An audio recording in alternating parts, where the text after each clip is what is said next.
The 12 steps is a spiritual journey. The 12 steps is about getting to know a higher power. The people who wrote the steps understood that we had selfishness as the root of our problems. And because of that selfishness, we needed a spiritual answer to our disease.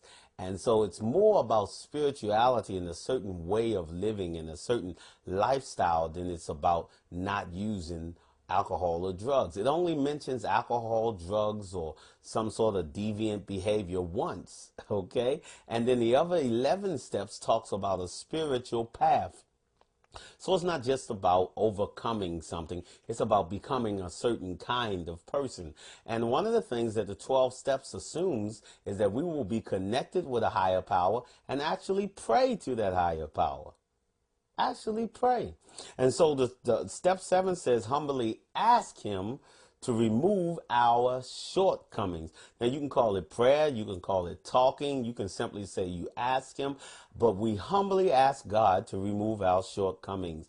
Now I don't believe it's about having long fancy words. You know, I come from a religious background where I prayed, I could pray for a whole hour, and I would pray, Lord, thou art the greatest, sovereign, most merciful God, God who rules the universe, reached back into nowhere, grabbed a hold of nothing and threw out everything. Oh, thou art God. And when I prayed like that, it seems like I just kept on using and I just kept on being addicted. Actually, after I went to a couple of meetings, I heard a man say that he get up in the morning and he says, God, help me not to drink today. And at night he said, God, thank you.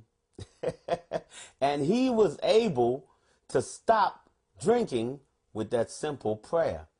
As a matter of fact, when I think about another big book, when they asked one master to teach them how to pray, and many of us still say that prayer at the end of our meetings, he said, Our Father, who art in heaven, hallowed be thy name. A prayer that you could say in the span of about 1 minute. It was not a long prayer. It was a simple prayer, and it reached the point of what the master wanted to say. He said, pray in this manner. Well, here we have a way that the big book is telling us to pray. It says, pray humbly. Pray humbly. In other words, recognize that you're approaching a power greater than yourself and pray humbly. Again, humility to me means accepting the truth about yourself, accepting the really real, the reality, and not demanding of God to do anything, but humbly asking God to remove our shortcomings. This is a prayer.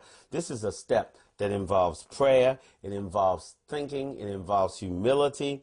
It involves us coming to our higher power. Once again, asking him to remove our shortcomings. Somebody said our shortcomings are the things that we do. I'm not so sure that it's just the things that we do. It's probably some of the things that we think.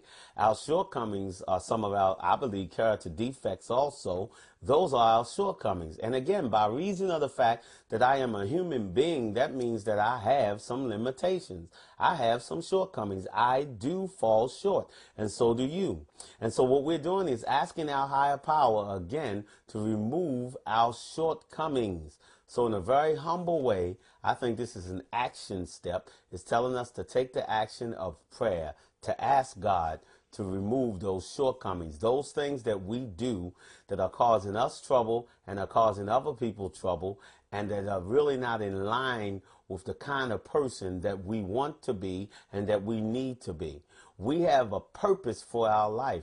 We have a certain way that we want to be, and I believe it's in line. For instance, some of us have the shortcoming of, let's say, just being depressed. Now, of course, some people have a chemical imbalance and some people need medication. But even with that, some of us have a habit of just thinking in depressive ways, a habit of thinking in such a way that it causes our depression to linger on, and we might even like thinking that way. Well, here we come to ask our higher power to remove our shortcoming, to remove the fact that we have that habit, and to help us to develop better habits. Ask our higher power to remove our shortcomings. Now, one of the things about step 7, as it says that we will humbly ask our higher power to remove our shortcoming, means that we'll leave the timing up to our higher power. And again, we're dealing with that tension where I said we're in partnership with our higher power. Easy does it, but do it. I have my part that I need to do. But at the same time, I'm humbly asking him to remove a shortcoming. So it's in his timing.